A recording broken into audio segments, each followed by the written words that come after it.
Hello and welcome to Unacademy IAS English, a one-stop destination for the English medium civil services aspirants. A very good morning and welcome to the daily Hindu news analysis. So let's begin today's discussion by first looking at the topics that we are going to discuss. From the Delhi edition of the Hindu, I have chosen 7 important articles for a detailed analysis.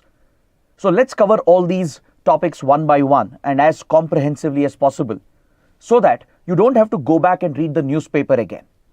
If you guys are benefiting from our initiative, do support us with your likes, your comments, and don't forget to subscribe to our channel. So let's begin the discussion by looking at the first article. On page number 6, we have a column related to environment and ecology. Recently, the Supreme Court of India delivered a historic verdict. Based on this judgment of the Supreme Court, the writers of the column are arguing that India should bring out a climate legislation, a climate law that could promote a low carbon, climate resilient development path for India. So this is the core argument of this important article. But before we discuss this in detail, we have a very important announcement. Unacademy has launched the new batches in English, Hindi and bilingual for 2025 and 2026 aspirants. If you wish to enroll for the program, we have a special offer that ends today on the 8th of July. These courses will be available at a discounted price of just 24,999 and the offer ends today because from tomorrow the prices are going to increase by 10%.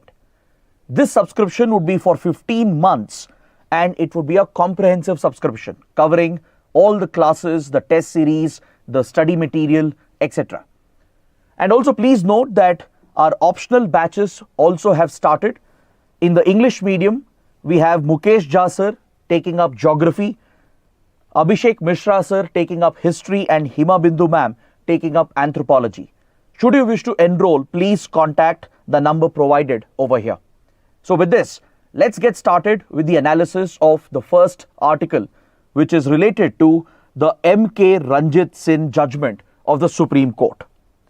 Recently, the Supreme Court delivered a historic verdict in the M.K. Ranjit Singh judgment.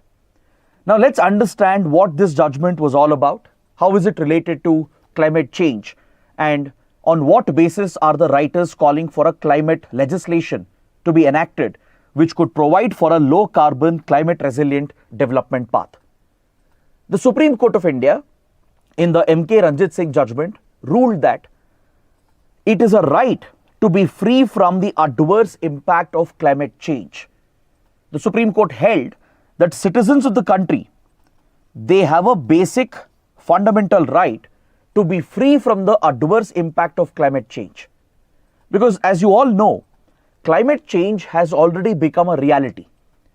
Due to global warming and climate change, we are already witnessing extreme weather events.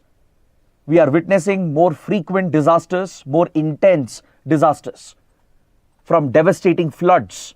For example, the kind of floods you're witnessing in Assam as of now, to cases of urban flooding, including cases of heat waves, forest fires, cyclones, etc. So these extreme weather events have become more frequent, more intense, and researchers believe that they are primarily driven by climate change and global warming. So these events tend to have a disproportionate impact on the weaker sections. The poor communities tend to be more vulnerable with regard to the impact of climate change and global warming. Take, for example, rising sea levels and how they can impact coastal communities. Or also look at how tribal communities and farmers can be affected because of the hit on agricultural productivity due to climate change and global warming. So with regard to climate change and the linked disasters, it is the weaker and vulnerable sections which will pay a heavier price. So given the disproportionate impact of climate change, it is very important to look at the issue from a social justice point of view. If we have to truly build an equitable society, provide for inclusive growth and development, we have to factor in the impact of climate change and how climate change can affect social justice. So in this regard, the ruling of the Supreme Court in the MK Ranjit Singh case is indeed a historic judgment. The Supreme Court has held that citizens have a right, a basic fundamental right, to be free from the adverse impact of climate change. This ruling has been derived based on Article 21 and Article 14, which provide for right to life and right to equality. The Supreme Court observed that if citizens are affected by climate change linked disasters, that affects your right to life, your right to lead a quality life, a life with dignity. If climate change is eroding social justice, if it is disproportionately affecting the poor and the weaker sections, then this undermines right to equality, which is guaranteed under Article 14. So based on these fundamental rights, the Supreme Court interpreted that the right to be free from the adverse impact of climate change is also a basic right. So this historic judgment leads the writers of this column to call for a climate legislation in India. Their argument is that this ruling of the Supreme Court is a landmark step as far as climate jurisprudence is concerned. At the same time, they are also pointing out that you can't have the courts to intervene all the time and carry out the required necessary interventions as far as the impact of climate change is concerned. We need the governments, the central government, the state governments and local governments to inculcate climate change based decision making into day-to-day governance. So that is why the writers are calling upon the Parliament to use the opportunity created by the historic judgment of the Supreme Court to enact a law, a climate law that could bring climate change based decision making into our governance. So their demand is essentially for a new legislation, a climate law that would define the processes within the government, that would lay down the protocols for decision making in every sector, in every segment, by factoring in the impact of climate change and global warming. Their idea is to ensure that the country progresses on a low carbon development path, focusing on reduction of emissions, and ensure that our society is made climate resilient, which means our communities should become resilient to the impact of climate change and the associated disasters. We need to build that resilience into our communities so that we can at least mitigate or reduce the impact of climate-linked disasters. So it's very important to first understand where does India stand as far as emissions are concerned, as far as climate change commitments are concerned. Then we can understand the need for a law which can help in improving our governance and in streamlining climate change based decision making into our government structures and systems, which can help advance the goal of social justice. So let's take a deeper look at this topic by diving a little deep into the points being raised by the writers of the column. The writers are pointing out that we would need well-defined procedures in law which can drive the decision making of the government. Now take any ministry for example, or take any state government for example. Any decision that they are going to take, be it with regard to industries or agriculture, those decisions will obviously have an impact on the environment. It will have an impact on the weaker sections. Now in every decision that is made, if the impact of climate is already factored, and if there is a focus on leading the country towards a low carbon path, a low emission path, and if there is a priority on making our communities resilient to the impact of climate-linked disasters, that is when we can truly uplift our communities and strengthen the climate resilience of our communities.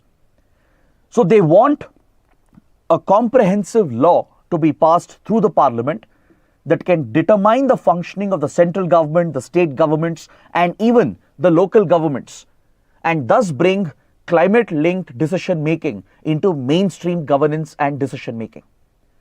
So they are citing the example of certain countries. Around 67 countries in the world have already enacted such a law. around 67 countries have passed a climate law which already provides for a framework. It creates a framework for the governments, the government institutions, and all the decisions that are made by the governments. So by citing the example of these other countries as an example, they are urging India as well to bring in a climate legislation by drawing inspiration from the Supreme Court's judgment. See, India is already one of the countries with one of the lowest per capita emissions, even though cumulatively we are one of the largest emitters and our emissions are continuing to grow because obviously we are a developing country and India is not responsible for historical emissions. So we have every right as far as climate justice is concerned to continue using our carbon budget, which means India can continue to burn fossil fuels at least for a few more decades because we are yet to achieve our development goals. If you look at the Western countries, the developed industrialized world, they achieved industrialization and development and socio-economic development primarily by burning fossil fuels, right? So countries like India, we do have some space which is left in the carbon budget to continue to rely on fossil fuels for a few more decades in order to achieve our development goals. But it's very important to remember that we have one of the lowest per capita emissions in the world. If you, let's say, compare India's per capita emissions with per capita emissions of the US, there is a massive difference. Per capita emissions of the US is almost 18 to 19 times higher than the per capita emissions in India. So this carbon space that India gets should be well utilized. Meaning for every ton of carbon dioxide that we are going to emit, we should extract more development, more welfare. Is that clear? So be it industrialization, urbanization, or the infrastructure that we are going to create, be it the agriculture related initiatives. In every sector, there should be focus on maximizing the opportunities for development. We should focus on uplifting the communities, making them more resilient to withstand the impact of climate change. And this requires careful planning and decision making. It requires the involvement of all the government structures and institutions at all the levels. That is why the writers are calling for a comprehensive national legislation that can set the process, that can bring climate change based decision making into mainstream governance. Now, this is where I would like to draw a parallel with the Disaster Management Act. I would like to go a little beyond the article, little beyond what the writers are talking about, and I would like to help you understand how a law, a well-framed law, can help in streamlining decision making. How can a law help in improving governance? How can a comprehensive law help in streamlining a certain issue into day-to-day governance? So for that, I would take the example of the Disaster Management Act. Let's understand what impact the Disaster Management Act had on governance in India and how India has today become much better in handling disasters. If you guys remember, in the 1990s and even in early 2000, India suffered from few deadly disasters. For example, we had the Bhuj earthquake in late 1990s. In 1999, we had a super cyclone in Odisha. Then in 2004, there was a devastating tsunami in the Indian Ocean. So thousands of people were killed. For example, if you look at the super cyclone in Odisha, 10,000 casualties were reported. If you look at the Indian Ocean tsunami, almost 1 lakh plus people were killed in India. So what I'm trying to say is that before 2004-2005, India was not well prepared to deal with such massive disasters because the government never prioritized proactive disaster management. In general, governments around the world, they were reacting to disasters. After a disaster had occurred, they would only provide some basic assistance, emergency relief, and then they would forget about the incident altogether. Because disasters were seen as ad hoc, emergency, contingency events. But from early 2000, there was greater awareness. There was a global movement as well, led by the UN, which led to more focus on disaster management, and India also enacted the Disaster Management Act in 2005 as per the commitments that we had made to the UN. We had few global frameworks under the UN, such as the Yokohama framework and later the Hyogo framework. They laid the foundation for governance based on disaster management measures and processes. So India enacted this law, the Disaster Management Act in 2005 under the then Manmohan Singh government, and this was a revolutionary step as far as disaster management was concerned, because this law created the required institutions. It established the National Disaster Management Authority, state level disaster management authority and district level disaster management authorities were established. It designated the Ministry of Home Affairs as the nodal ministry to deal with disaster management in the country. It laid the ground for a national disaster management policy and plan to be brought out. And as a result, in every aspect of governance, disaster management was mainstreamed. Be it your Panchayati Raj institution, your state governments, or a central ministry, in every sector, in every aspect of governance, disaster management was mainstreamed because of this law. Because a law can define the processes, it can lay down the protocols, and more importantly, it can hold the government, its officials and ministers accountable. It can bring in accountability. It can establish the required processes and protocols, and thus a law can help in mainstreaming a certain issue into day-to-day governance. That is why we see a remarkable transformation in India with regard to disaster management in the country. Now look at the cyclones that hit the east coast and west coast of India. The death count is usually in single digit or maybe in lower double digit compared to 10,000 deaths in 1999. Look at cyclone early warning and forecasting in India. Look at the overall management of floods in India, how it has improved compared to what it was before.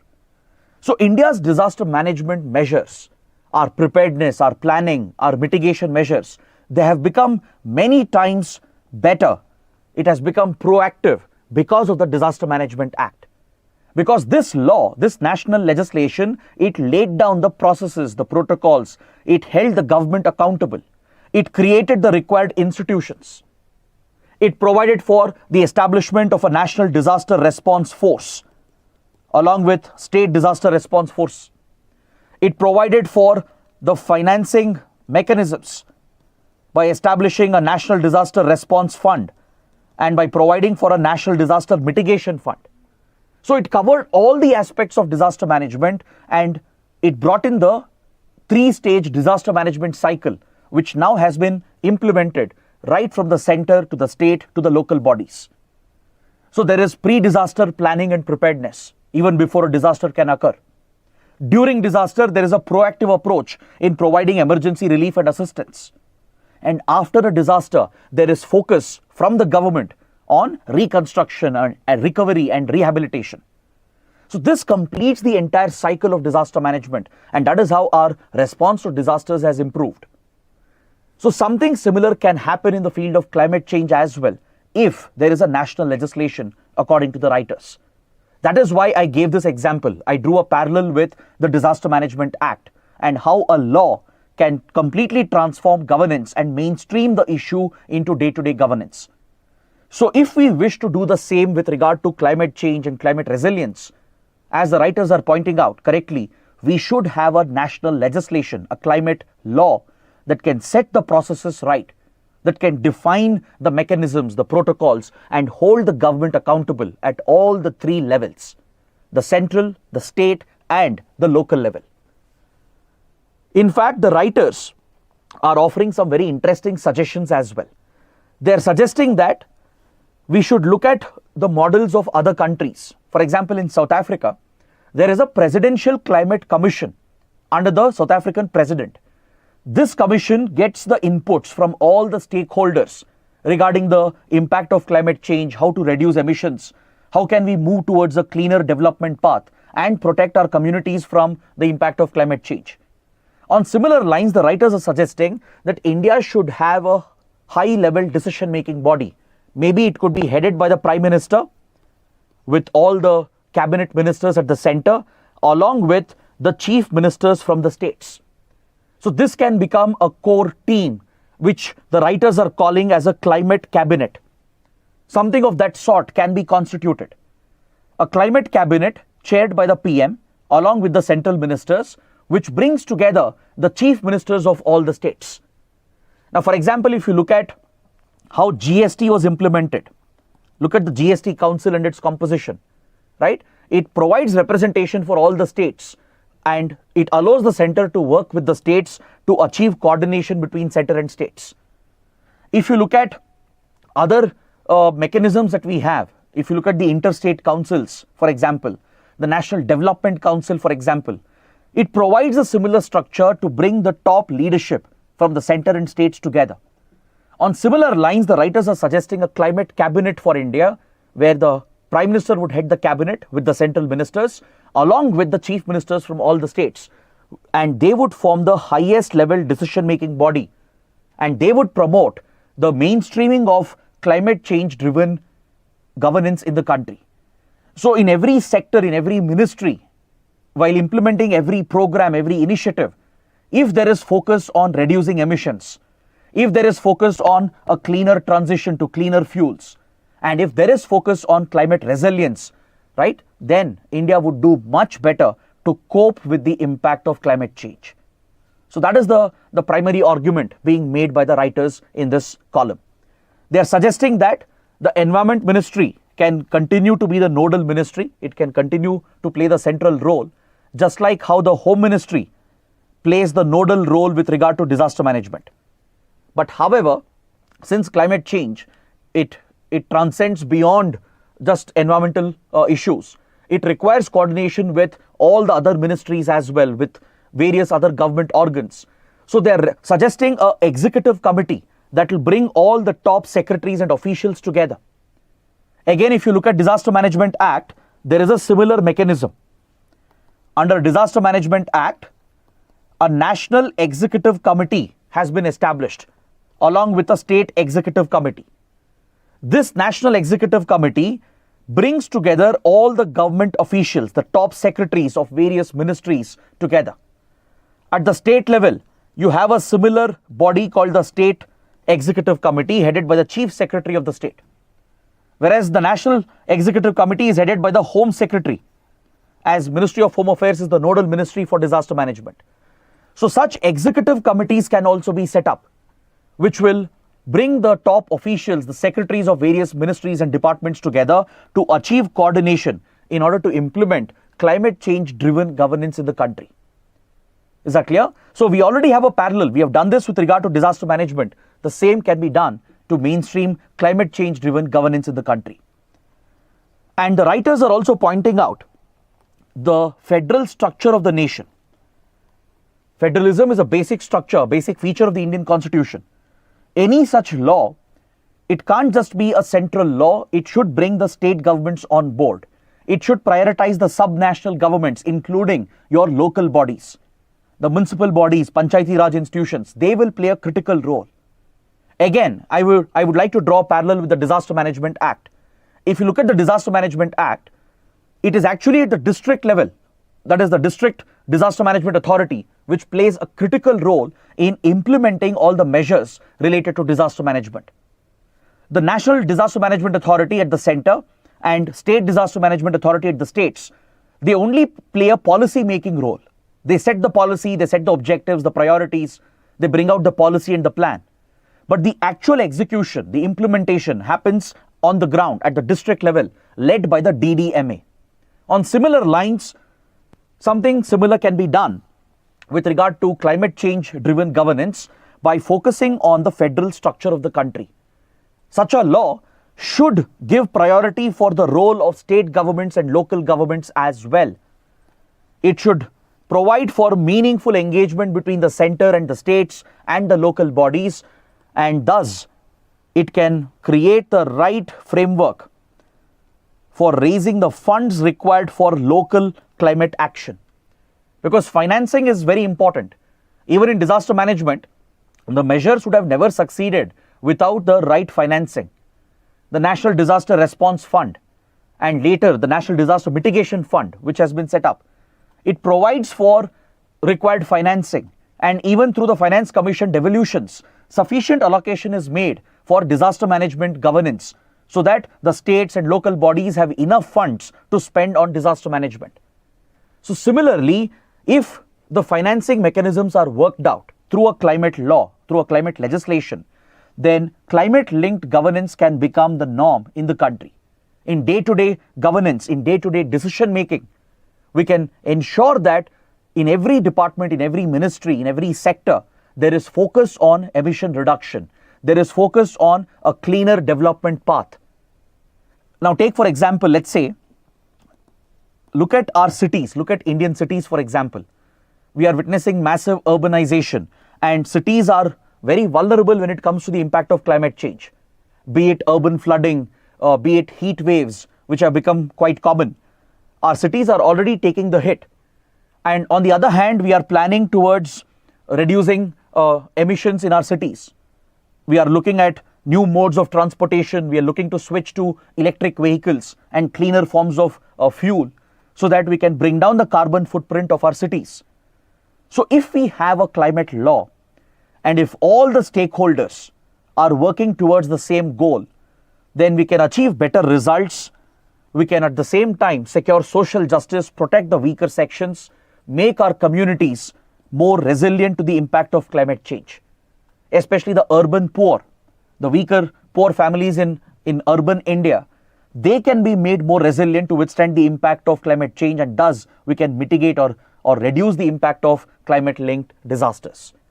So this will truly secure inclusive development. It will secure social justice while focusing on the environmental goals and climate action related goals.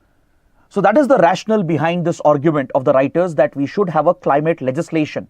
And according to the writers, the Supreme Court judgment in the Ranjit Singh case has created a right opportunity for India. So that is what we learn from this important article. And based on this, let's take up a practice question. Let's look at this question. I'll discuss the structure as well so that you get some inputs on answer writing as well. The question says, the M.K. Ranjit Singh judgment must be used to pass a climate law that is well suited to the Indian context. Critically examine the statement. So we've already discussed all the necessary points. Now it is just about structuring those points into a good answer. The question says that the Supreme Court judgment should be used to pass a climate legislation, but this law should be suited to the Indian context. Critically examine. So what can you do? In the introduction, you obviously have to talk about the judgment itself, because that is what the question is mainly focused upon. Here you can explain what the Supreme Court ruled in the M.K. Ranjit Singh judgment. You can point out that Supreme Court has recognized the right of citizens to be free from the adverse impact of climate change. It has been derived from Article 21 and Article 14, which deal with right to life and right to equality respectively. So this judgment, which is historic, creates a basis in India for bringing out a law through the parliament that can mainstream climate-based governance in the country. In order to ensure that we protect the weaker sections from the impact of climate change, in order to ensure that we are on the right development path to transition to cleaner fuels and reduce emissions, we need a climate legislation that can define every sector, every level of government. So that can be your introduction. Then in the body, you can provide an explanation on what should be the structure of this law. What should it contain? Talk about the institutions that are needed. That's where you can draw a parallel. You can compare this with the Disaster Management Act. You can suggest, just like how the NDMA and SDMA were created and how an institutional structure was provided for disaster management through the Disaster Management Law, on similar lines, a climate law can provide for a climate cabinet to ensure that the top leaders are brought together to prioritize climate-linked governance. Then talk about an executive committee that can bring the officials together, the top secretaries together. Talk about the financing measures that are needed, the need to involve state governments and the local governments in the spirit of federalism. So mention all these important features of this proposed law, right, of this proposed idea, and thus you can justify your argument and you can state that such a law can help in focusing on social justice while we focus on climate action. And then you can conclude your answer. Bring an optimistic note to the conclusion. You can suggest that a climate law can transform governance in India, in every ministry, in every department, if there is focus on a climate change based decision making and development. Then definitely it will put India on the right development path. It will help India reduce emissions. It will help India meet the climate action targets that we have announced under Paris Agreement. It will help India ensure that we are building an inclusive, equitable society by protecting the weaker sections, the vulnerable sections from the adverse impact of climate change. And that is how we can fulfill the orders of the Supreme Court. Such a law can actually help us in meeting the objective which was essentially laid down in this verdict, in this historic verdict. So that way you're creating a rounded answer, well-rounded answer, right? And your answer has a proper structure, a logical flow of thought, plus you have substantiated your argument sufficiently. So this should be more than enough. So now I expect you guys to write an answer to this question, right? Because these topics are very, very useful, not just for your GS paper 3. Maybe there can be an essay topic on this. You can get a 125 mark essay on the need for a climate law in India. So please use this opportunity, the points that we have discussed, and try to write an elaborate answer and try to post that in the comment section. Now let's look at the next article from page number 8. This column is focused on the expunction powers in the parliament. So it's a very factual article, but still, nevertheless, it's important for both prelims and mains. Let's understand what are the expunction powers in parliament and why is it in news, and we'll cover every detail regarding the expunction powers in the parliament. See, recently, the new Lok Sabha was constituted following the elections. The oath taking was completed. President of India delivered a joint address as per the constitutional mandate under Article 86 of the Constitution. Article 86 mandates the President to deliver a joint address to a newly constituted Lok Sabha. So following this, a motion of thanks is moved by the MPs from the ruling party, and an elaborate debate takes place in the parliament where the MPs from the ruling party and also from the opposition, they raise their points, their criticism, right? And this is an opportunity for the opposition as well to hold the new government accountable right from the very beginning. So during this debate, you might have read in newspapers that several remarks that were made by opposition leaders, they were expunged on the orders of the chairperson of the House. For example, in the Rajya Sabha, the leader of opposition, Mallikarjun Kharge from the Congress, made few critical statements about the BJP, the RSS, and also about the BJP leaders. Following this, the chairman of Rajya Sabha, who is none other than the Vice President of India, Jagdeep Dhankar, ordered the expunction of these remarks. He ordered that, the Rajya Sabha chairman ordered that these remarks of Mallikarjun Kharge will be expunged, which means it will not be recorded, it will be removed from the records of the Rajya Sabha. Similarly, in the Lok Sabha as well, the leader of opposition, Rahul Gandhi, again from the Congress party, launched an attack on the BJP, on the leaders of the BJP, and it was an attempt by the opposition to hold the government accountable. But the Speaker of the Lok Sabha, Om Prakash Birla, ordered the expunction of these remarks. He ordered that the statements of Rahul Gandhi will not be recorded in the official records of the Lok Sabha and it will be removed. So this is what you mean by expunction or expunging the remarks made by the MPs in the parliament on the floor of the House. So we should understand what are the rules that govern expunging of remarks. Why are remarks recorded in the parliament? Who has the authority to order the expunction? And what are the other rules that surround expunction of remarks in the parliament? That is what we need to understand. See, expunging remarks, it's part of standard parliamentary procedure. If you look at the rules of the Lok Sabha and the rules of the Rajya Sabha, both the houses, they have a set of rules with regard to conduct of business on the floor of the house.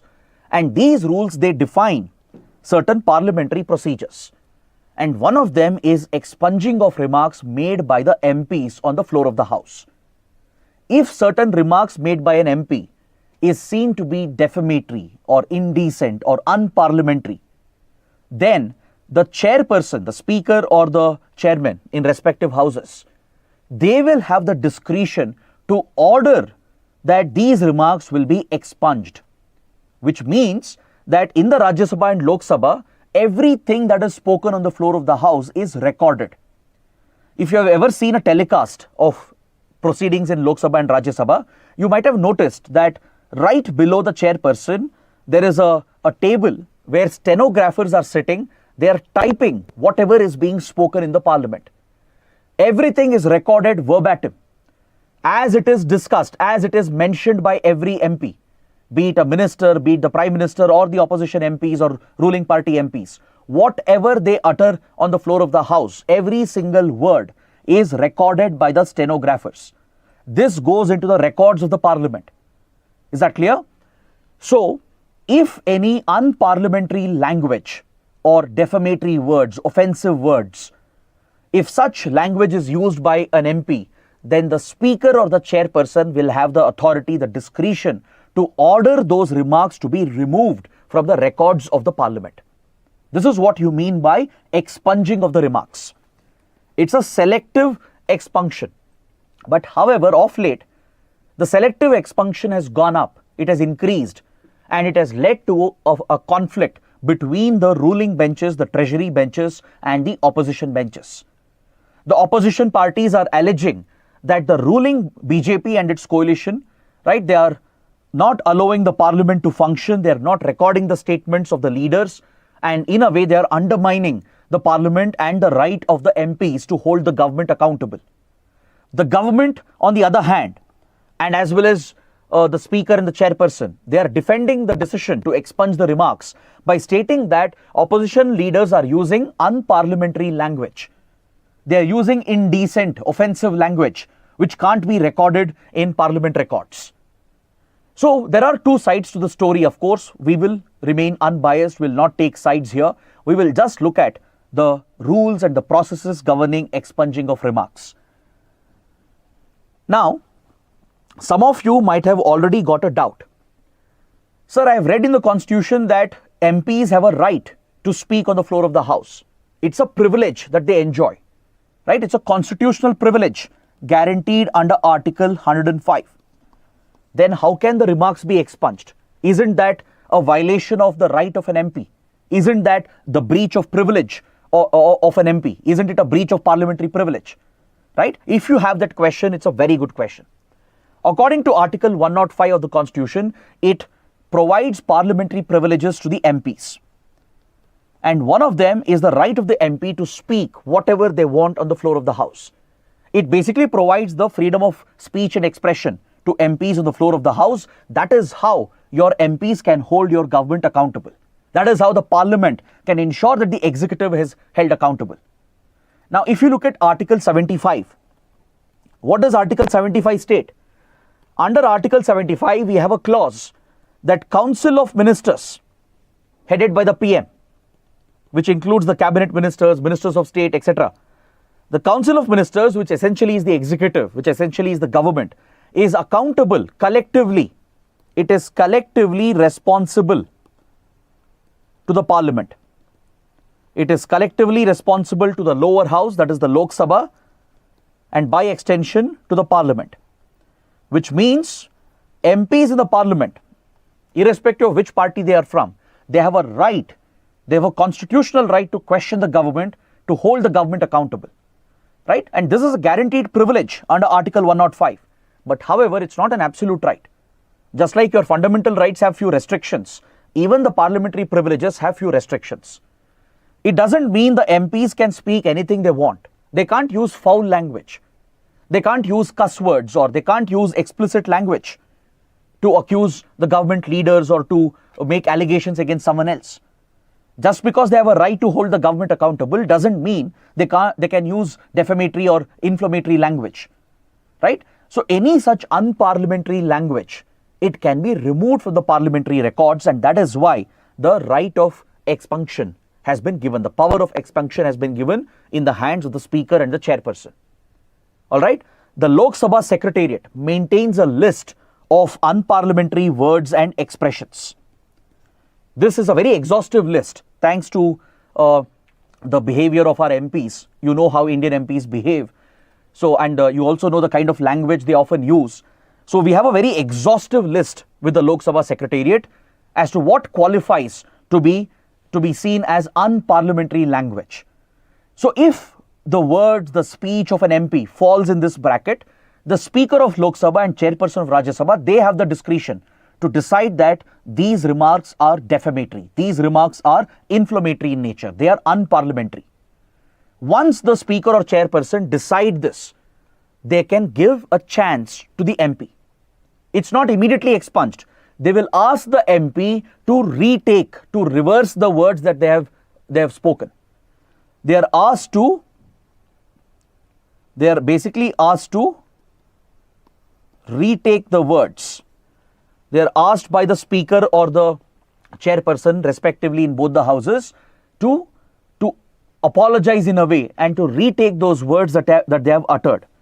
So if they agree to that, then obviously those statements are retracted. A retraction is done. But if the MP does not agree for a retraction, let's say Rahul Gandhi has said something about Prime Minister Modi and it falls under the definition of unparliamentary language.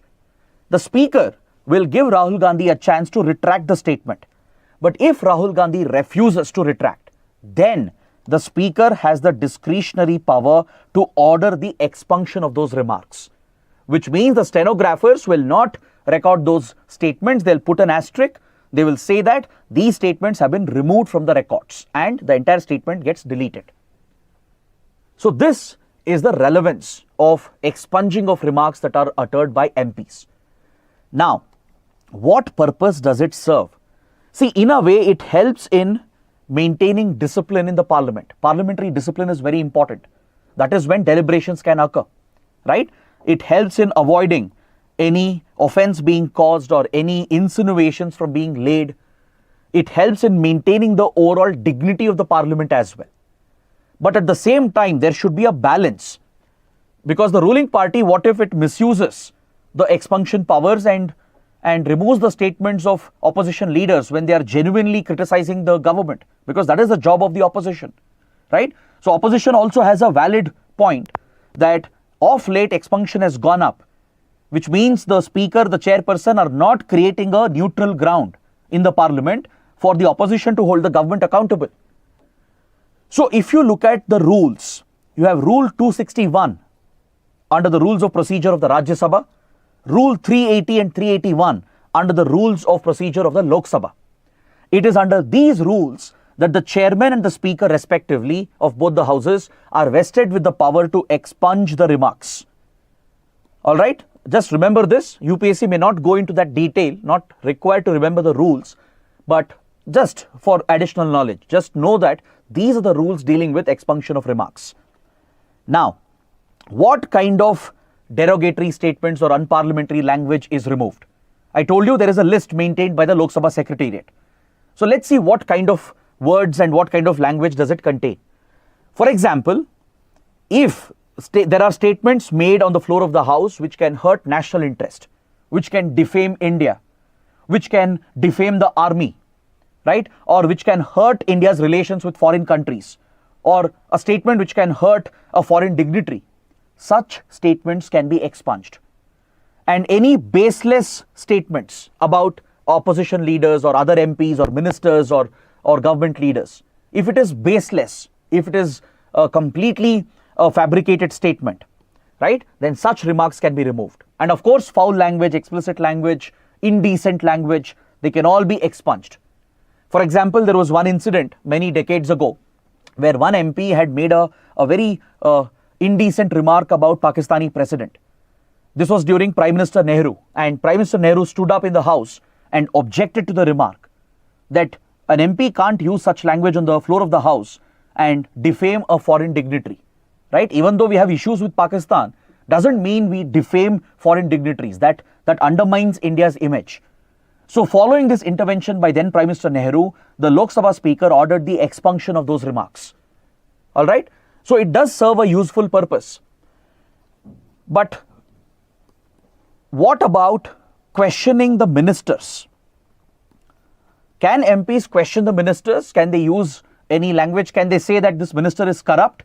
Yes, they can. Because, as I told you, ministers are accountable, answerable to the parliament. All right. Now, let's say, for example, an MP has raised some allegations about a government official. Let's say opposition MP is saying that these secretaries in these ministries are corrupt. In such a case, where the allegation is about an outsider who's not an MP, then the concerned minister will intervene. They will promise an investigation to come out with the facts, to conduct an inquiry, and only then a decision is made by the speaker whether to expunge the remarks or not. That is, if it is unparliamentary in nature. But in the case of Council of Ministers, MPs can, of course, hold the ministers accountable as per the provisions of Article 75, because they are collectively responsible to the Lok Sabha. Again, if it is defamatory, indecent, then immediately it can be expunged by the speaker or the chairperson. But however, if it is a genuine counter to the government, if it is a genuine criticism of the government, those remarks cannot be expunged and should not be expunged. But since the speaker has a lot of discretion here, the chairperson in Rajya Sabha has a lot of discretion, quite often these powers are misused. There have been instances where opposition leaders would have criticized a government minister or a leader or an MP of a ruling party, and quite often the speaker or the chairperson will use their discretion to expunge those remarks as well, even though they strictly don't fall into the bracket of indecent language or unparliamentary language. Right? This is where the controversy comes up. This is where the conflict occurs between the opposition benches and the ruling benches. So this is what you need to know. Now finally, I have one last point, a very relevant point. Now, do you think the provision to expunge the remarks is really relevant in a digital age? Right? In a digital era where parliament proceedings are live broadcast on TV, they are televised live. Plus you have social media where the images, the visuals are captured and they are spread. Even if the remarks are expunged in the parliamentary records just for the sake of following the process, the statements still remain on television, on internet, on social media platforms. So in a way, the digital era has made this redundant. It's pretty much useless in that way if you look at it. So that is one argument against the expunction of remarks, against this parliamentary procedure. There are constitutional experts and legal experts who are arguing that in today's era, it doesn't make any sense to have this provision. What's the point of expunging the record, but the statements remain on television, on internet and social media, right? So this is a very valid question that you need to ponder upon and try to come out with your opinion on this. Should we continue to have this provision where the speaker or chairperson can expunge the remarks of MPs? Does it serve any purpose? Does it help in maintaining discipline? Right? Does it help in ensuring that parliamentary decency is maintained? In that case, yes, we would need such provisions to be present. Or do you think in a digital era it has become irrelevant? Because either ways it will remain forever on television, on internet and on social media. So that is your next question. And I want you guys to take it up. I'll not discuss this. I've given you enough pointers and inputs. So please take up this next question for your practice. Examine the rules governing expunction powers in the parliament. So you first begin your answer and talk about the rules and provisions with focus on its relevance in the digital age. So try to write a good answer for this and please post this in the comments. Now let's move on to the next column, page number 7. This column is focused on fiscal federalism. It's a small discussion. Let's discuss this article quickly, but it's a very important argument that the writer here is making. See, recently, the coalition government which has been formed, the coalition NDA government which has come to power, as you all know, is heavily dependent on the support of its coalition partners. because the BJP did not get the majority number on its own, right? It fell way short of the mark, and now it is dependent on coalition partners such as the JDU, which is a major regional party from Bihar, the TDP, the Telugu Desam party, a major party from Andhra Pradesh, which has also formed the state government, right? Now, obviously, these critical coalition partners will pull the strings of the center. They will seek a lot of concessions from the center for their respective states. JDU will seek special packages for Bihar, special and additional funding from the center for Bihar. The TDP has already made it very clear. Chandrababu Naidu was clear from day one that Andhra Pradesh has been struggling because of the reorganization. Right? Initial demand was for a special status, but now Andhra Pradesh has moved beyond the demand for a special status. Andhra Pradesh is asking for a special package, which basically entails higher financial devolution from the center to these states. So if such selective devolution is done only to few states because of political compulsion, because of coalition politics, then won't this undermine fiscal federalism? Because see, in India, as per the Constitution of India, devolution of funds is defined under Article 280, which provides for the establishment of a constitutional body, which is your Finance Commission. The Finance Commission comes out with recommendations on how the funds, the tax collected, has to be devolved horizontally and vertically. That is, what should be the percentage of devolution from center to states, which is nothing but your vertical devolution, and what should be the distribution for every state, which is your horizontal devolution. So this is a constitutional basis for devolving the funds from the center to the states. But you have Article 282 that empowers the center to make miscellaneous allocations. Miscellaneous funds can be provided to states by the center under Article 282. Quite often, central government tries to please certain states, largely driven by electoral calculations, and they provide higher allocations to certain states which are a priority electorally. Is that clear? For example, UP and Gujarat have often faced this accusation that they have received more allocation of funds from the center in the last decade compared to other states in India. This in a way undermines fiscal federalism according to other states. So now, because of a coalition government and due to the pressure created within a coalition government, if the coalition partners demand such special packages and if the center agrees to it, and if it provides a significantly higher financial package to, let's say, Bihar or Andhra Pradesh, then won't this be unfair to other states in the country? Won't this undermine the principle of fiscal federalism? That is the point being raised by the writer. Is that clear? So the writer is suggesting that there should be a curb on the discretionary allocation which is made through Article 282. Whatever devolution happens should be done through the Finance Commission, which is a constitutional route created for devolution of funds. Right? So that is what we learn from this important column, and we will move on to the next article. We have an editorial on page number 6. Again, it's just a small update that I would like to give you. This editorial is dealing with the recent developments in Iran. As you all know, Iran went through fresh presidential elections following the death of former Iranian president. Ibrahim Raisi, the former president, lost his life a few weeks ago due to a helicopter crash. Right? It was a breaking news. So now Iran finally has a new president in the form of Masoud Pezeshkian. Masoud Pezeshkian has secured victory in this election and is all set to become the new president of Iran.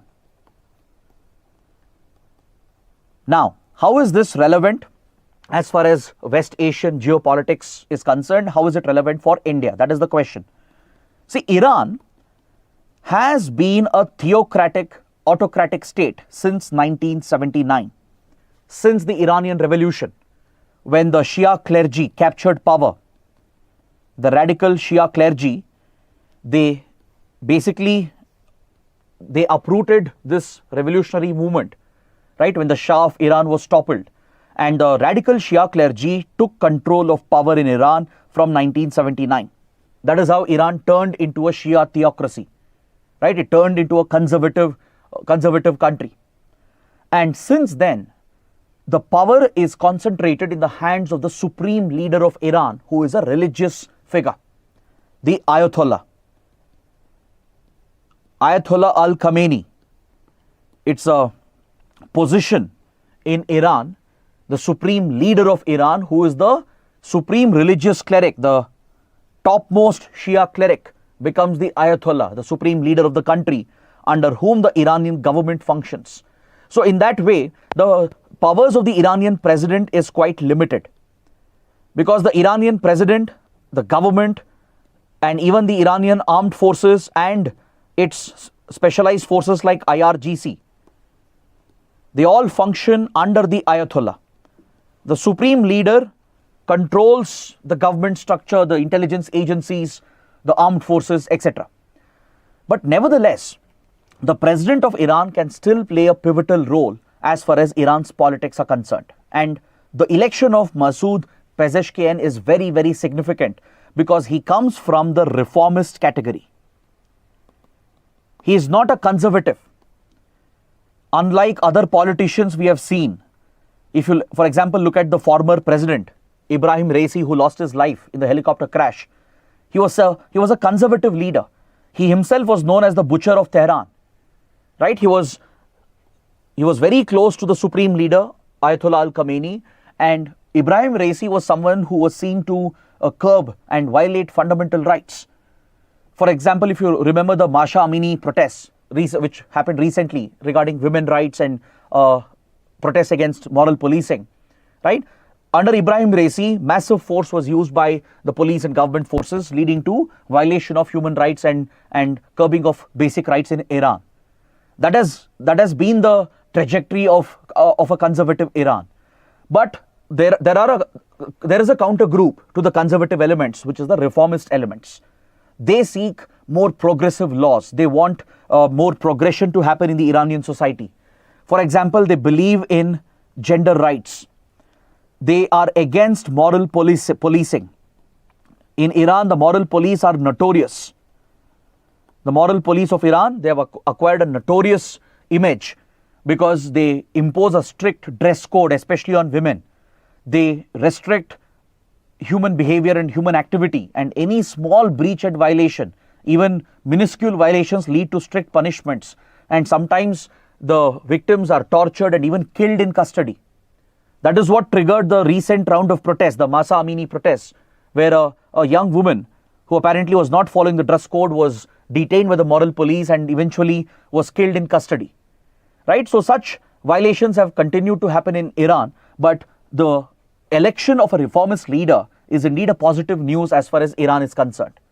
It doesn't mean that the Ayatollah will lose his significance or the other conservative elements will allow the reforms to happen. It will not happen overnight, because Iranian president, as I told you, has very limited powers. But at least the election of a reformist leader might create a space, it might create an opening for some reforms in Iran, which might be good for the entire region. Because under the conservative radical Shia cleric leaders, Iran has become very aggressive. It has been known to adopt a very aggressive posture against the Western countries and against Israel. Correct? It has been known to fund many extremist radical groups, including Hamas, Hezbollah, Houthis, and others, which has completely destabilized the region. So the editorial is suggesting that this is an opportunity in Iran which should be grabbed by US, Israel, and other regional and global powers. This applies for India as well. All the other countries, the major powers that engage with Iran, they should use this opportunity created by the election of Masoud Pezeshkian, because he is a reformist leader. He is a moderate leader compared to other conservative elements. Yes, the supreme leader will continue to call the shots. The armed forces, the IRGC, will remain dominant without a doubt. Iran president has very limited powers. But still, if the foreign powers work with Iran, if they use this opportunity and work positively with Iran, there might be an opportunity to bring some changes, not just in the internal politics of Iran, but also in the external policies of Iran. For example, the Iranian nuclear deal, the Joint Comprehensive Plan of Action, the Iran nuclear deal that was signed in 2015. It was unilaterally suspended in 2018 by United States. Thanks to Donald Trump and his ad hoc policies, the US unilaterally quit the Iran nuclear deal, creating more tensions between Iran and US. Since then, the tensions have gone up. And as of now, you are aware of the existing tensions between Iran and Israel and how it has escalated following the Gaza war. So here might be an opportunity with the election of a reformist leader if US, Israel and other European powers and West Asian powers like Saudi Arabia, Israel and UAE, Qatar, if all these major countries, if they can work positively with Iran's new president, and this applies for India as well, right? There might be an opening in Iran to transform the region itself. So that is what we understand from this editorial. Next, we have another small article on page number 10, again related to international relations. This is related to India-UAE trade relations. See, a couple of years ago, in 2022, India and UAE signed a free trade agreement. We signed a comprehensive economic partnership agreement. It's one of the biggest FTAs that we have signed of late. It provides for duty-free access for majority of the goods that are traded between India and UAE. The idea is to improve the trade volume, to double the trade volume, create more trade and economic opportunities for both the countries. Because UAE is one of the largest trading partners for India. After US and China, UAE is one of the top trading partners for India. UAE is critical for energy supplies, oil supplies to India. India is a major exporter of jewelry and as well as leather, furniture, medicines, and even engineering equipment to UAE. So we both have a very good relationship, a very well balanced relationship as well.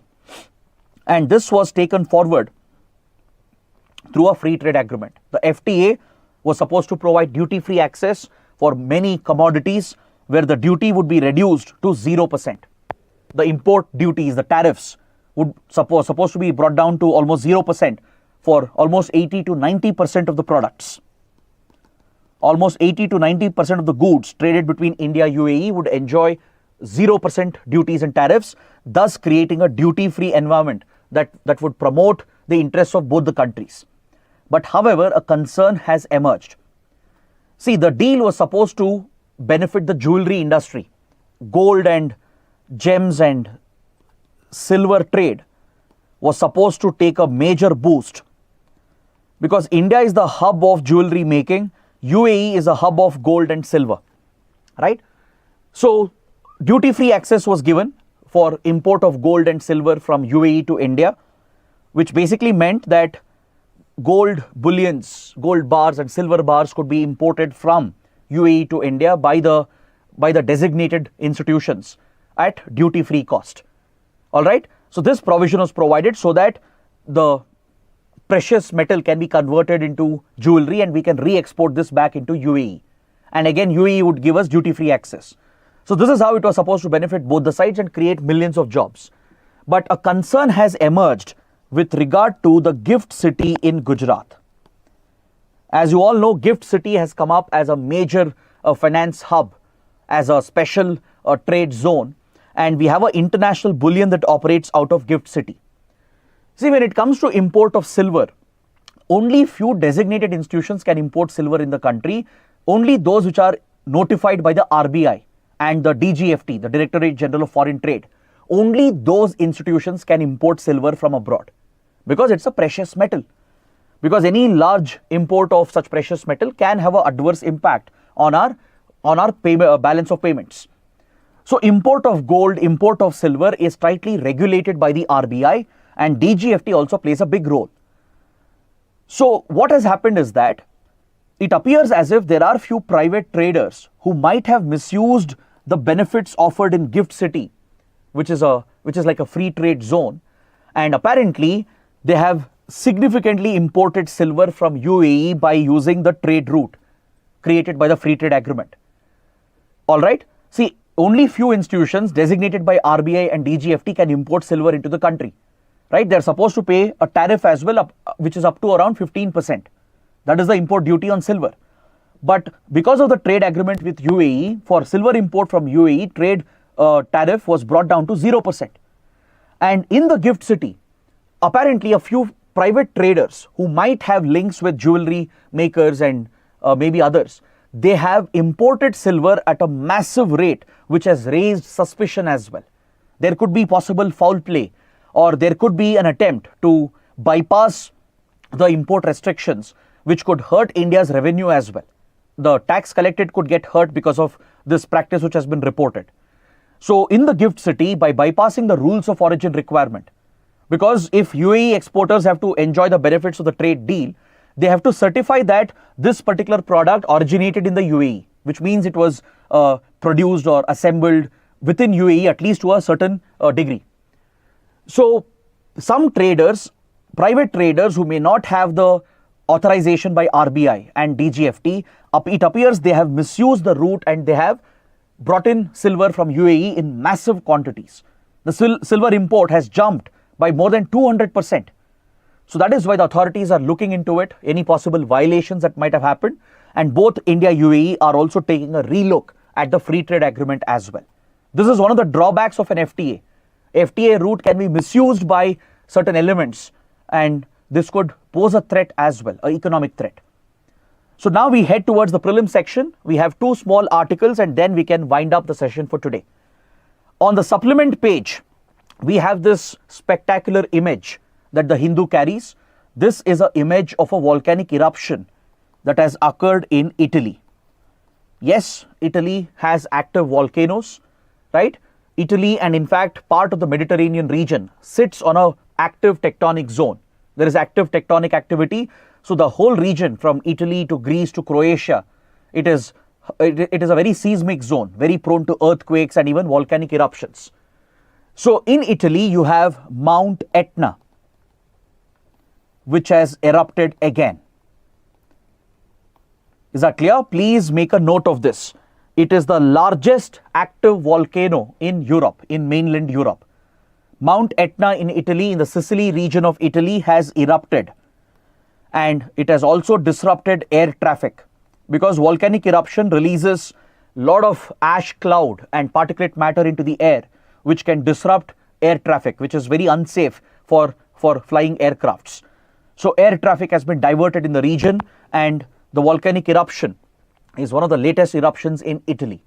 Apart from that, there is another active volcano in Italy, which is Mount Stromboli. Mount Stromboli is another active volcano. It has been one of the most consistently active volcano in Europe. Mount Etna is the largest active volcano, and Mount Stromboli is one of the consistent active volcanoes in Europe. It has been emitting ash and other gases from many years, and these are the active volcanoes in Italy. Coming to the last article from the same supplementary page, we have a small article on graphene. Graphene can be a very important topic for your prelims, because graphene is often called the wonder material because of its remarkable properties, because of its unique characteristics, physical, chemical properties and characteristics. It is often referred to as a wonder material. So let's quickly understand what is graphene, what are its applications, what is its unique property. See, graphene is nothing but carbon. All right, we call them as allotropes. You might have studied this in basic science, in basic physics. When an element exists in different forms, those different forms are called as allotropes. For example, you have carbon, you have graphite, you have graphene. Essentially, it's one and the same. It's the same element existing in different forms. So they are called allotropes. So graphene is basically an allotrope of carbon, right? It's an allotrope of carbon. So graphene essentially is a single atom thick layer of carbon. It's just one atom thick. So it's a nano particle essentially. That's why it has tremendous applications in nanotechnology. All right, it has a honeycomb structure. You can see here in the image. It has a honeycomb structure. It is just a single atom layer thick, and it has tremendous applications because of its physical and chemical properties. It is considered to be one of the strongest materials known to humans. It is very versatile as well. It is extremely versatile as a nanomaterial. It is known to be stronger than even steel and diamond. It is known for its remarkable conductivity, which is even higher than the conductivity of silver. It is very elastic, meaning it is malleable. You can easily reshape the graphene structure, and you can use this for various industrial applications. So it's very elastic, it's highly malleable, it is known for its conductivity, it offers very little to almost zero electrical resistance, and it is considered to be one of the strongest materials. So as a result, it's called a wonder material, and the best part is it's very light. Since it is just a single atom thick, right? It's very light material, lighter than aluminium as well, and it finds many industrial applications. For example, it is used to make stronger car tires. It is used in the semiconductor industry in manufacturing of semiconductor chips, right? In fabricating the semiconductor wafer chips. Graphene is a critical component. In the electronics industry, it finds a big application. Concrete is made stronger by mixing nano graphene with it. It is known to become much stronger. Concrete is known to become much stronger and develop fewer cracks when nano graphene is added to it. So like this, there are plenty of applications with regard to graphene, and potentially it can have superconductivity capabilities as well. At lower temperature, right, under a laboratory condition, it is a potential superconducting material. So these are the unique properties and applications of graphene which makes it a wonder material. So on this note, I would like to conclude the session for today. We have comprehensively discussed all the articles, and I hope you guys have liked the session. If you did, please support us with your likes, your comments, because that is what keeps us motivated to keep doing better for the students and aspirants. And that is it for today. We'll see you tomorrow. Till then, take care. Have a good day.